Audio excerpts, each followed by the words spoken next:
نے پوچھی ہے امامت کی حقیقت مجھ سے. سوال یہ کہ اگر میں اپنی تمام استطاعت رکھتے ہوئے اور تمام علم اور تمام چیزیں استعمال کرتے ہوئے جس منزل میں پہنچتا ہوں جس کو میں صحیح سمجھ رہا ہوں، اگر وہ منزل غلط ہے تو میرا راستہ کچھ اور بنا دیا گیا ہے کہ آپ کا راستہ جو ہے وہ جہنم کی طرف ہے، تو کیا اس میں میرا یہ قصور ہے کہ میں اس منزل پہ پہنچا یا میں نے اپنی سمجھ استعمال کر کے باوجود میں جس جگہ پہ وہ غلط ہے؟ انسان چونکہ خداوند تبارک و تعالیٰ نے انسان کو سمجھنے کے سارے وسائل، اندرونی اور بیرونی وسائل عطا کیے ہیں. خدا نے ہر وہ اہتمام کیا ہے کہ ہر انسان پہلے صحیح راستہ پا لے، سمجھ جائے، پھر سمجھنے کے بعد اس پر چلے بھی اور اس پر عمل بھی کرے. یوں نہیں کوئی کہہ سکتا ایک انسان کہ مجھے کوئی چیز میسر نہیں آئی. خداوند تبارک و تعالیٰ کا ارشاد ہے للہ الحجۃ البالغہ، حجت بالغہ خدا کے پاس ہے. حجت بالغہ یعنی جب عبد حاضر ہوگا خدا کی بارگاہ میں تو وہاں جا کر خدا کے روبرو، تو یوں نہیں کہ یہ عبد خدا کو کہے گا کہ میرے پاس تو کوئی آیا نہیں، میرے پاس تو کوئی بھیجا نہیں، مجھے تو ہدایت ملی نہیں، مجھے تو یوں ہوا، اور پھر انسان کی دلیل خدا کے مقابلے میں برتر دلیل ہو، انسان اپنی دلیل سے خدا کو محکوم کر لے معاذ اللہ. ایسے نہیں ہوگا، بلکہ ہمیشہ حجت بالغہ خدا کے پاس ہے. لیکن اس درمیان میں اگر انسان مکلف ہے کہ اپنی سوچ، اپنی سمجھ، اپنی جستجو کے مطابق وہ حرکت کرے، جس کو صحیح سمجھتا ہے اسی پر حرکت کرے، اور نتیجہ اب یا صحیح نکلے گا یا صحیح نہیں نکلے گا. اس صورت میں کہ اس نے اپنی سی کوشش کی اور نتیجہ بھی صحیح تھا، منزل بھی صحیح تھی، راستہ بھی صحیح تھا، پھر تو سوال نہیں اٹھتا، چونکہ مطلوب تک پہنچ گیا، چاہیے ہی یہی تھا. یہ تو کہنا چاہیے اس کو کہ طوبیٰ لہو و حسن المآب، ہنی ان لہو، مبارک ہو اس کو یہ سفر اور یہ منزل اور یہ سب کچھ. لیکن اگر جس صورت میں خدا نخواستہ اس نے اپنی سی کوشش کر کے سوجھ بوجھ کے تحت راستہ اختیار کیا اور منزل غلط نکلی اور وہ بھی دیر سے اس پر منکشف ہوا یا وقت گزرنے کے بعد اس کو پتہ چلا کہ میں تو غلط منزل پہ آ گیا، اس صورت میں دو قسم کے انسان یہ کام کر سکتے ہیں. ایک وہ لوگ ہیں جن کو اب وہ علم کلام کی اصطلاح میں جن کو کہا جاتا ہے جاہل قاصر، اور ایک ہوتا ہے جاہل مقصر. یعنی حقیقت میں دو قسم کے انسان ہوتے ہیں. ایک وہ انسان ہوتے ہیں جن کے لیے سیکھنا ممکن ہے اور راستہ تبدیل کرنا ممکن ہے، لیکن اس کے باوجود انہوں نے نہ سیکھا اور نہ راستہ تبدیل کیا بلکہ ہٹ درمی دکھائی. اگر اس قسم کا انسان ہے، اس کو اس غلط راستے کا کوئی عذر قبول نہیں کیا جائے گا، چونکہ اس نے خود عمدن جان بوجھ کر اس نے یہ راستہ انتخاب کیا ہے، اور اس کا یہ کہنا کہ میں صحیح سمجھ کے جا رہا تھا یہ کوئی دلیل نہیں بنتی. چونکہ یہ راستہ چھوڑنا ممکن تھا، صحیح راستہ اپنانا بھی اس کے لیے ممکن تھا، صحیح راستہ سیکھنا بھی اس کے لیے ممکن تھا، لیکن اس نے یہ کام نہیں کیا. دوسرا وہ انسان ہے کہ جس کے لیے ممکن ہی نہیں تھا، یعنی سوچنا، صحیح راستہ سمجھنا اس کے لیے ممکن نہیں تھا، مقدور نہیں تھا اس کے لیے، اور اس راستے کو اپنانا اس کے لیے مقدور نہیں تھا، نہ اس وجہ سے کہ ان پڑھ ہے، نہ اس وجہ سے کہ کسی دیہات میں رہتا ہے، نہ اس وجہ سے کہ بہت دور دراز ہے، نہ یہ نہیں ہے وجوہ. ممکن ہے شہر میں رہتے ہوئے ایک انسان کے لیے صحیح راستہ اپنانا ممکن نہ ہو، بلکہ آپ کہیں حوزہ علمیہ میں مدرسے میں رہتے ہوئے ایک انسان کے پاس صحیح راستہ اپنانا ممکن نہ ہو، یہ بھی ہو سکتا ہے. جاہل قاصر وہ ہوتا ہے کہ جس کو واقعیت کا علم نہیں ہوتا، حقیقت کو نہیں سمجھا ہوا ہوتا، ایک اور چیز کو حقیقت سمجھ کر اٹھا لیتا ہے اور اس پر یقین کر لیتا ہے کہ یہی حقیقت ہے، اور پھر احتمال تک نہیں دیتا کہ اس کے علاوہ بھی حق ہو سکتا ہے، جم جاتا ہے، اسی پر ڈٹ جاتا ہے. اس کو دوسرے لفظوں میں کہتے ہیں جہل مرکب یا جاہل مرکب کہتے ہیں اس کو، اس لیے کہ اس کے اندر دو جہالتیں ہوتی ہیں. ایک یہ کہ اس کو حق کا اور حقیقت کا علم نہیں ہوتا، اور دوسرا یہ کہ اس کو اپنی جہالت کا بھی علم نہیں ہوتا. دو چیزوں سے جاہل ہے، واقعیت سے بھی جاہل ہے، حقیقت سے بھی جاہل ہے، اپنی جہالت سے بھی جاہل ہے.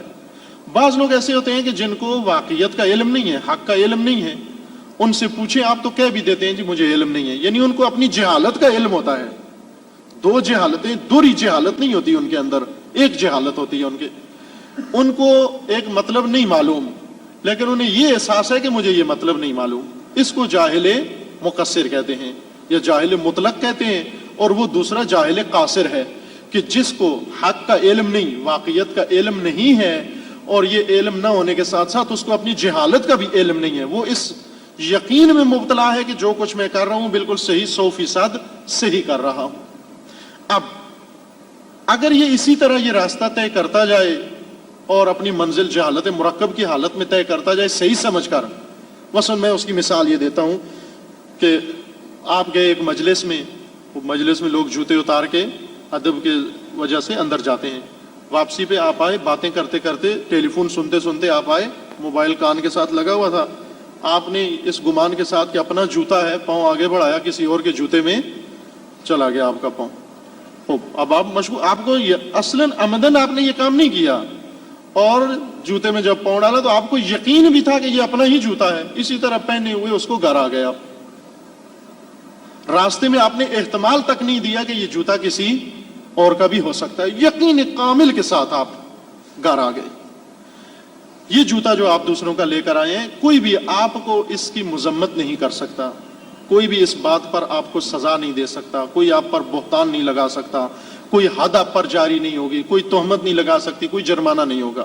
نہ سزائے دنیاوی ہے نہ سزائے اخروی ہے. کیوں؟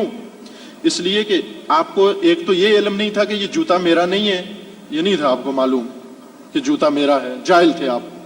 دوسرا، آپ کو اپنی جہالت کا بھی علم نہیں تھا کہ مجھے یہ بھی نہیں معلوم کہ یہ جوتا میرا ہے، یعنی مجھے اس کا بھی نہیں علم تھا. بلکہ ہر دو میں یقین، ایک یہ کہ جوتا میرا ہے، مجھے اس کا بھی یقین تھا، اور یہ کہ مجھے واقعیت کے بارے میں علم ہے، اس کا بھی مجھے یقین ہے، حالانکہ دونوں چیزیں مجہول ہیں میرے لیے. ایسا انسان مستحق سزا نہیں ہے. خداوند تبارک و تعالیٰ بھی ایسے انسان کو سزا نہیں دے گا. لیکن آیا ایسا جاہل قاصر فرض کیا جا سکتا ہے اس وقت کہ جس کو ایک واقعیت کا علم نہ ہو، اور واقعیت کا علم نہ ہوتے ہوئے اس کو اپنی جہالت کا بھی علم نہ ہو؟ کیوں؟ اس لیے کہ جب وہ جوتا پہن رہا تھا، ساتھ ایک دو آدمی تھے، ان ایک دو آدمیوں کا فریضہ ہے اس کو بتائیں گے یہ آپ جاہلانہ کام کر رہے ہیں، یہ جہالت مرکب ہے، یہ کسی اور کا جوتا ہے جو آپ نے پہنا ہوا ہے.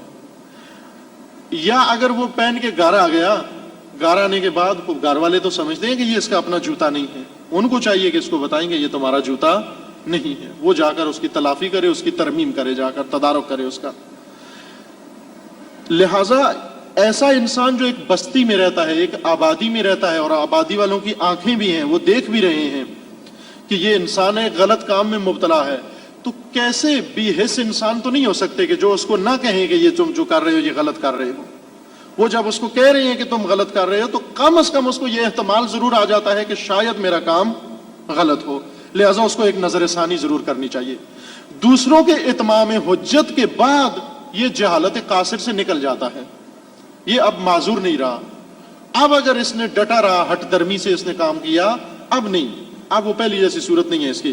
یہ کہے گا کہ مجھے یقین تھا کہ میں صحیح راستے پر ہوں، اگرچہ راستہ صحیح نہیں تھا لیکن مجھے یقین تھا میں صحیح راستے پر ہوں. جواب یہ آئے گا کہ آپ کو یقین تھا، دوسروں نے آپ کا یقین متزلزل کر دیا تھا، دوسروں نے آپ کا یقین، اس کی بنیادیں ہلا دی تھیں. آپ کے سامنے دوسرے کچھ اور سوچ رہے تھے، کچھ اور کر رہے تھے، تو ان کو دیکھتے ہوئے آپ نے کے ذہن میں یہ احتمال نہیں آیا کہ شاید وہ بہتر ہو اور میں صحیح نہ ہوں، پھر بھی تم ہٹ درمی پہ رہے. یہ ہٹ درمی تمہاری قابل بخشش نہیں ہوگی. بعض لوگ اس خوش فہمی میں ہیں کہ آسان بہانہ ہے، ہمارے پاس سن رکھا ہے انہوں نے کہ جو لوگ نہیں جانتے خدا ان کو کچھ بھی نہیں کہے گا، لہذا آسان ہے. جب ہم خدا کی بارگاہ میں جائیں گے تو جب پوچھیں گے کہ کیوں غلط کام کیا، ہم کہیں گے جی نہیں معلوم نہیں تھا. خدا اس بات کی تصدیق کر دے گا کہ ٹھیک ہے آپ کو معلوم نہیں تھا، یہ ہمیں معلوم ہے، جانتے ہیں ہم کہ آپ کو معلوم نہیں تھا. مثلا ایک آدمی نے غلطی سے ایک کام کر دیا، غلطی سے کسی کی چیز اٹھا کے کھا لی، پی لی، جوتا کسی کا پہن کے چلا گیا. اب خدا اس کو پوچھے گا کہ کیوں پہنا دوسرے کا جوتا، یہ کہے گا مجھے معلوم نہیں تھا. بس اچھی بات ہے، آپ کو معلوم نہیں تھا، نہ جاننے کی وجہ سے دوسرے کا جوتا پہن کر چلے گئے. آپ جوتا پہننے کی سزا نہیں ملے گی آپ کو، لیکن یہ بتاؤ کہ معلوم کیوں نہیں تھا؟ جب علم حاصل کر سکتے تھے کیوں نہیں کیا؟ اس نہ جاننے کی سزا آپ کو ملے گی.